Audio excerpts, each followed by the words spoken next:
The World Bank has cut its economic growth projections for China, revising 2022 growth to 2.7%, with a rebound of 4.3% expected in 2023. Both figures fall below Beijing's targets. Well, let's talk to Rajiv Biswas, Executive Director and Asia Pacific Chief Economist at S&P Global Market Intelligence. Welcome back to the programme. So China had set a GDP growth target for this year of around 5.5%. Is that still possible? Well, that target was set back in March, and since the target was set, there have been quite a few COVID-19 outbreaks in various cities across China, and that has resulted in more restrictive measures to try to control the spread of COVID-19.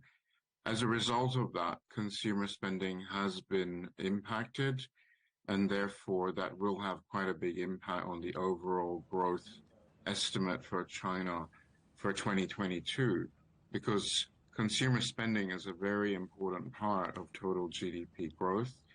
And what we've seen is that consumer spending in any country that's been heavily impacted by COVID-19 outbreaks does get heavily cut, because obviously they're spending on shopping malls, on buying new cars, and many other kinds of retail spending are affected. So consequently, the outlook for growth is impacted for 2022, and the growth outlook for this year has been, I think, very much revised down by many analysts, probably to around about half the pace of what was originally expected at the beginning of the year, because of these sort of uncertain conditions relating to the COVID outbreaks. So COVID obviously one of the key ones, but what other factors are weighing on growth? Well, I think when we consider the overall contributors to growth, actually consumer spending is very, very important. It's about half of total GDP. So we've seen that retail sales have been quite weak this year in China. In the first 11 months of the year, according to the official estimates, retail sales were pretty much flat. They haven't grown.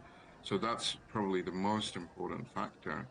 But there's also been weakness in housing construction. Again, that's somewhat affected by COVID-19 as well. And what we've also seen is that industrial production has been growing at a more moderate pace than normal. It has grown at about 4%, so that's, quite reasonable growth, but lower than what normally would be expected in China.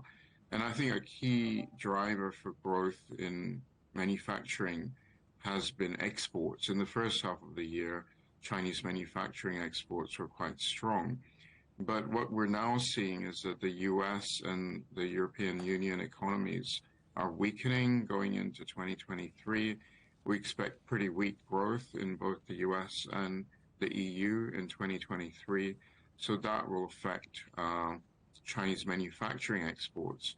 However, on the positive side, I would say that the outlook for domestic demand is for some improvement in 2023. And so that's going to be a favorable factor when we look at the year ahead. And when do you think the economy will fully emerge from the damage caused by the pandemic?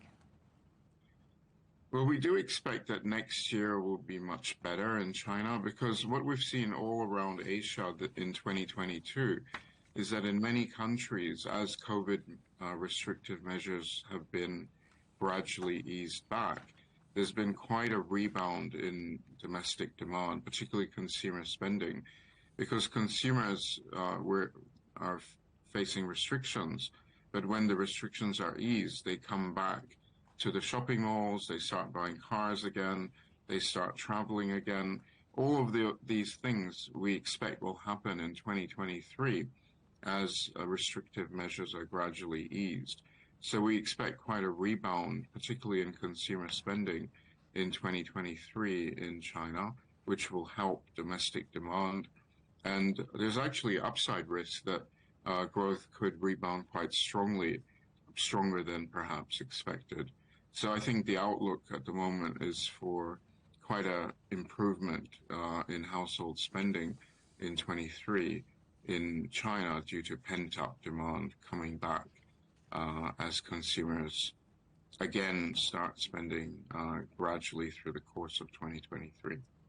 Rajiv Biswas from S&P Global Market Intelligence, thank you very much for joining us today. Thank you.